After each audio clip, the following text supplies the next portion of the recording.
અસ્તે અને અદત્તાદાન આ બે શબ્દો ઓછા પ્રચલિત હોવાથી સરળ ભાષામાં સમજીએ. અસ્તે એના અર્થથી વધુ ઊંડો અર્થ ધરાવે છે.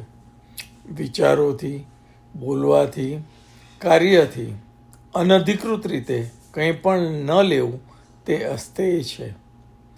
અસ્તેયનો અર્થ ફક્ત નાણાં અથવા કિંમતી વસ્તુઓની ચોરી જ નથી, પણ કોઈની તક પડાવી લેવી નહીં, માલમત્તા મેળવવા ચતુરાઈ કે ચાલાકી ન કરવી, લોભથી ભરાયેલી ઈચ્છા લાલસા ન રાખવી. અદત્તાદાન એટલે સ્વૈચ્છિક અને સ્પષ્ટ મંજૂરી વગર અનધિકૃત રીતે કંઈ પણ લેવું એ અદત્તાદાન. બીજાની વસ્તુ લેવી, બીજાના વિચાર ચોરી લેવા, બીજાની શાંતિમાં ખલેલ પહોંચાડવી, બિનજરૂરી સંસાધનોનો ઉપયોગ કરવો.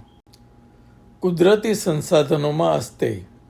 જ્યારે આપણે બિનજરૂરી બીજાના હકના પાણી, જગ્યા કે ઉર્જાનો ઉપયોગ કરીએ છીએ એ પણ અદત્તાદાન છે. એટલે કુદરતની મર્યાદાઓનું પાલન કરો. આ પ્રતિજ્ઞા એ નમ્રતા અને ભૌતિકતાનો સૂક્ષ્મ માર્ગ છે. સન્માન છે મનુષ્યનો, કુદરતનો અને મર્યાદાનો.